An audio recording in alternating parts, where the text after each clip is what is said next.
అందుకే 10 రూపాయలు ఎంతో పెట్టి లైబ్రరీలో మెంబర్షిప్ తీసుకుని మరి బుక్కులు తెచ్చుకుని చదివేవాళ్ళం. అందువలన చదవడం అనే అలవాటు, వినడం అనే అలవాటు పిల్లలకి చెయ్యాలి. చేస్తే ఈ దేశం మళ్ళీ వైభవ స్థితికి వెళ్తుంది. చరిత్ర వాళ్ళకి తెలుస్తుంది, ధర్మం గొప్పతనం తెలుస్తుంది. నువ్వు కూర్చోబెడితే ముందు శరీరాన్ని కూర్చోబెట్టు, తర్వాత మనసు ఆటోమేటిక్గా కూర్చోబెట్టి.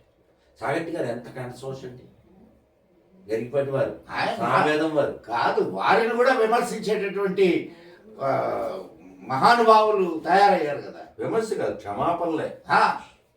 అసలు దిష్టి బొమ్మలు తగలబెట్టడం, అటువంటి దిక్కుమాల గదవలు ఉన్నారు. కులం కుక్కలు.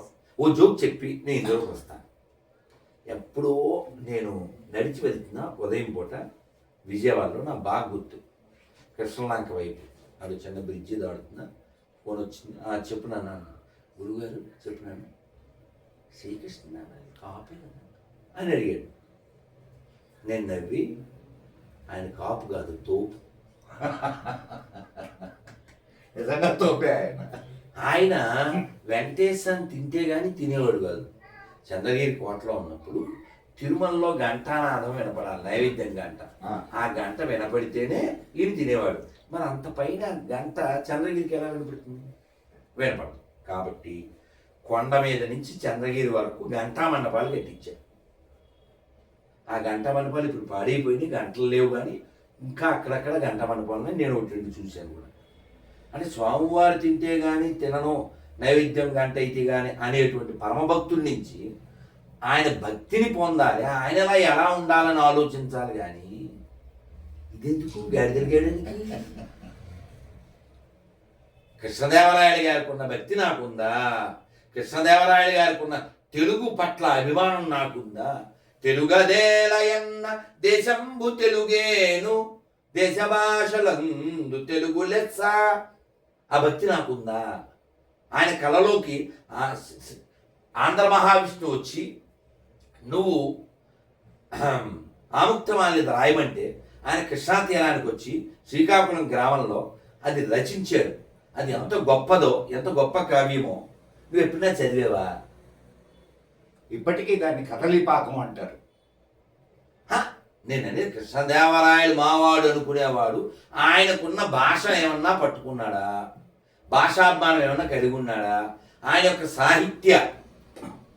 సాహిత్యాన్ని, ఆయన సాహిత్యం పట్ల ఆయనకు ఉన్నటువంటి ఆరాటం ఏమన్నా నువ్వు కలిగి ఉన్నావా? ఈ దేశానికి దేవాలయాలు ఎంత ముఖ్యమో, ఆయన కట్టించిన గోపురాలు ఎంత ముఖ్యమో, ఆయన తవ్వించిన చెరువులు ఎంత ముఖ్యమో అటువంటి నువ్వేమన్నా చేయగలవా? ఆయన కట్టించిన వాటిని కాపాడడానికి నువ్వేమన్నా పాటుపడగలవా? ఎందుకుది? దేనికి?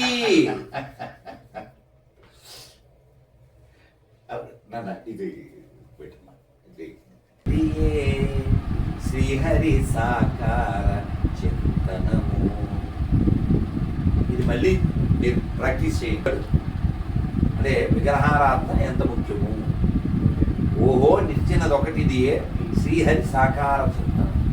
అందరూ నిరాకారం అవుతుంటారు. అలాగే చెప్పబెట్టు అంతమంతకి ఓ మెమరీ కార్డు పెట్టేది అన్న. అది వెంటనే వాళ్ళ అమ్మ వైపు తిరిగి, అమ్మ మళ్ళీ వేసేసేది.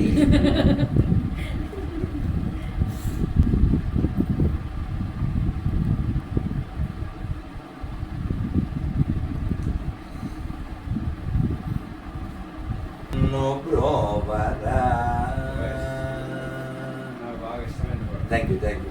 ఓకే, అది ఒకటి. అలాగే అన్నమయ్య దాంట్లో మరి మీకు వచ్చుంటే వాసుదేవం ఇది కానీ వాడు ఈ జీవుడు ఎవరికి ఏమో ఈ జీవుడు గుట్టు ఈ జీవుడు. సరే, ఓకే, ఇంకోటి చెప్తాను. అయితే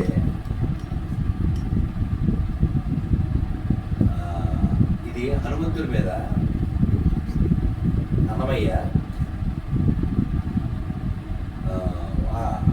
కీర్తనలో ఏమంటాడంటే, అది నాకు ప్రారంభం గుర్తులేదు కానీ అన్నమయ్య ఎంత బాగా చెప్తాడంటే, ఎడకాళ్ళ మధ్యలో పెట్టి అక్షకుమారుడిని మెడవిర్చాడని చెప్పాడు.